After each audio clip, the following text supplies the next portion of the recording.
मोहतरम बुजुर्गों, दोस्तों, अल्लाह जल्ले शानहू का हम सब पर करम और एहसान है कि अल्लाह जल्ले शानहू ने हम सबको दोबारा ईद की नमाज पढ़ने की तौफीक अता फरमाई और हम सब यहाँ जमा हुए हैं।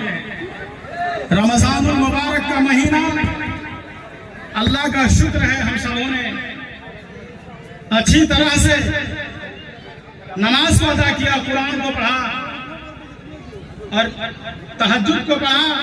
अल्लाह ताला इसके बदले हम सबको अपना रिज़ा नसीब फरमाए। और मेरे मोहतरम को दोस्तों, आज ईद का दिन है, आज बदले का दिन है। अल्लाह रब्बुल इज्जत अपने बंदों को अपने हाथ से आज बदलाता है।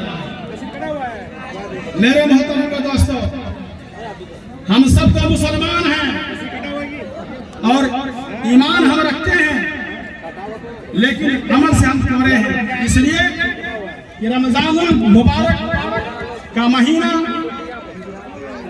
गुजर गया, लेकिन बहुत सारे लोग ना नमाज पढ़े, ना तरावीह पढ़ा, ना रमज़ानुल मुबारक का रोजा रखा।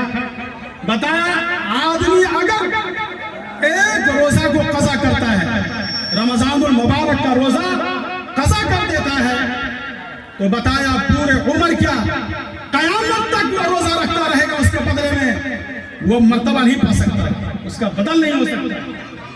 इसीलिए हम सब तौबा करें कि इंशाअल्लाह आइंदा अगर हम हयात से रहें तो रमज़ानुल मुबारक का रोजा चाहे जिस तरह से भी हो, जैसे भी हो, बीमारी की हालत में हो, लेकिन रखेंगे इंशाअल्लाह, रखेंगे सभी आदमी।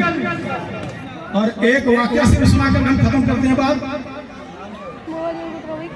आज मुसलमान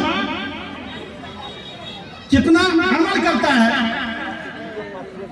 वो कहना चाह रहे हैं। एक बुजुर्ग साहब फरमाते हैं कि मैं खाना काबा का तवाफ कर रहा था, अचानक मेरी नजर एक औरत पर पड़ी। वो बहुत कमसिन थी, छोटी सी थी, और उसके कंधे पर एक छोटा सा बच्चा था और वो आवाज लगा रही थी, निदा लगा रही थी, ऐ रब्बे करीम, तेरा मेरा गुजरा हुआ जमाना कितना मौजब शुक्र था। बुजुर्ग फरमाते, मैंने कहा आखिर वो कौन सा वाक़या है, कौन सी बात है जो तुम्हारे और मौला के दरमियान गुजरी। वो औरत कहने लगी कि मैं एक मर्तबा कश्ती में सवार थी और हमारे साथ बहुत सारे लोग थे, ताजिरों की भी जमात थी। आराम से हम सफर कर रही थी कि अचानक समंदर के अंदर तूफानी हवा तेज से आई और वह कश्ती गर्क हो गई। क्या हुआ? वह कश्ती गर्क हो गई। सारे लोग हवा कलौटा था, मुझको देखा तो पानी को थपेटते हुए अपने तख्ता को मेरे तख्ता से लाके मिला दिया और मेरे तख्ता पर वो भी आ गया। फिर उसी समंदर के अंदर वो मुझसे बुरी बात की ख्वाहिश जाहिर करने लगा। मैंने कहा, अल्लाह के बंदे खबरदार हो जाओ, इस वक्त हम सब किस मुसीबत में फंसे हुए हैं जिसकी खलासी अल्लाह की बंदगी से भी मुश्किल हो रही है, और तुम जो है बुराई करने का इरादा करते हो, खबरदार हो जाओ, बाज आ जाओ। उस वक्त ये बच्चा मेरे गोद में सो रहा था। उस हबसी ने उसको नहीं मारा, मेरे तरफ हाथ बढ़ाया, मैं बच्चे को चुटकी भरी जगा दिया, रोने लगा बच्चा। मैं कहा, आदमी कम से कम इतना तो सब्र कर ले, मैं बच्चा को चुप कर लूं। लेकिन वो आदमी उसको भी नहीं मारा, वो हबसी उसको भी नहीं मारा और मेरे गोद में से बच्चा लेकर के समंदर में फेंक दिया। क्या किया? समंदर में फेंक दिया। उसके बाद मैं सजदे में गिर गई। इलाहुल आलमीन, तेरे ताकत और कुव्वत के सामने इस हबसी का कोई हकीकत नहीं है। मेरी इज्जत की तू ही हिफाजत करने वाला है। सजदे जो औरत करती है कि मैं अभी सजदे से सर नहीं उठाई थी कि एक जानवर निकला। क्या निकला? समंदर में एक जानवर निकला, उस अब हबशी आदमी को निकल कर चला गया। मैं अल्लाह का शुक्रिया अदा किया और फिर समंदर के मुझे थपेटती रही। 4 दिन के बाद मेरा तख्ता एक जजीरा से लगा, टापू से लगा। मैं उस जजीरा पर उतर गई और उसी पर अल्लाह की इबादत करने लगी, घास फूस खाने लगी। मुझे 4 दिन उस जजीरा पर गुजरे। फिर 4 दिन के बाद 5वें दिन मुझको समंदर में एक बड़ी कश्ती चलती हुई नजर आई। मैं टीले पे चढ़ गई और अपने रुपट्टा को हिलाई ताकि मेरे तरफ देखे और ले जाए। औरत कहती है उस कश्ती में से एक छोटी सी नाव लेकर के 2-3 आदमी मेरे पास आया और मैं भी उस कश्ती में सवार हो गई। और जब मैं बड़ी कश्ती तक पहुंची तो क्या देखती हूँ, मेरा बच्चा किसी के गोद में पड़ा हुआ है। मैंने कहा ये तो मेरा बच्चा है, ये मेरा बच्चा है। मैं चिपट गई, रोने लगी। उन लोगों ने कहा कि तुम्हारी अकल मारी गई है क्या? कहा मेरी अकल मारी नहीं, ये तो मेरा बच्चा है। फिर वो औरत पूरे वाकया सुनाई।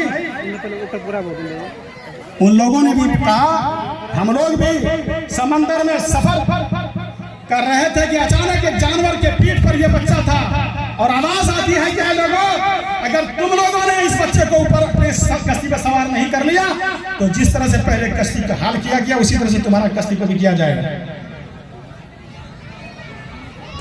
तो जब बंदा अल्लाह का हो जाता है तो अल्लाह भी उसका हो जाता है। एक औरत है, हमको शर्म से डूब के मर जाने की बात है। रमजानुल मुबारक जैसा महीना हम पाया और फिर हम नमाज को छोड़े रहे, हम तरावी को छोड़े रहे और रोजा को छोड़े रहे, हमको तो डूब के मर जाने। ये वाकया इसलिए नहीं सुनाया जाता है कि आप सब जो है सुने और इधर से सुने और उधर निकाल दें। इससे इब्रत हासिल करना चाहिए आदमी को। एक औरत है और समंदर की तट पर है, 5 दिन तक घास फूस खाती रही, फिर अल्लाह की इबादत करती रही और अल्लाह की इबादत करती करती दुनिया चली गई। आज हम लोग मुसलमान हैं, हमको बारहा समझाया जा रहा है कहाँ जा रहा है, नमाज से मुझको सो दो। अरे नमाज के बगैर कोई चारा है?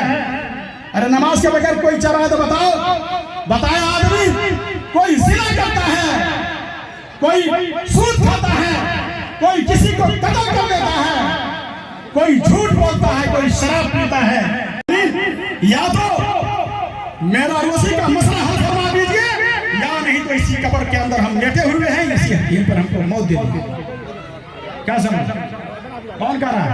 पीर चंगी रहमतुल्लाह आता किताबों के अंदर कि अल्लाह रब्बुल इज्जत हजरत उमर रज़ी अल्लाह तआला अन्हु खलीफा हैं, आप घर में सोए हुए हैं, आपसे कहा जा रहा है उमर तुम सोए हुए हो, मेरा एक दोस्त कब्र के अंदर पड़ा हुआ है और रोजी के मारे तड़प रहा है, भूख से वो तड़प रहा है, जाओ मेरा सलाम उसको पहुंचाओ और बैतुल माल से उसका जो है रोजी रोटी का मसला हल करो। हज़रत उमर रज़ी अल्लाह तआला अन्हु सवेरे जाते हैं और उसको सलाम पहुंचाते हैं, उसको उठा के मदीना लाते हैं, फिर बैतुल माल से उसका रोजी रोटी का मसला हल होता है। अरे तौबा किया तब ना, कैसा पक्का सच्चा तौबा किया जो ढोल बजाने वाला था, नाच गाना करने वाला था। अल्लाह पाक उसके तौबा को कबूल फरमाया और फिर उसको अल्लाह पाक दुनिया से वली बना करके उठाया। बोलिए इंशाअल्लाह हम भी वैसे ही तौबा करते हैं। आज हम नमाज नहीं छोड़ेंगे और कोई जो है गलत काम नहीं करेंगे। बोले से इंशाअल्लाह हाथ आइए, आज हम सब नमाज 5 वक्त की नमाज पढ़ेंगे, चाहे गर्दन पर छुरी क्यों नहीं चल जाए, करेंगे ऐसा इंशाअल्लाह। जिस तरह से इमाम हुसैन रज़ी अल्लाह तआला अन्हु ने मैदान करबला में तलवार के सामने नमाज पढ़ के दिखाया और हजरत इमाम हुसैन ने सजदा के अंदर अपने सर को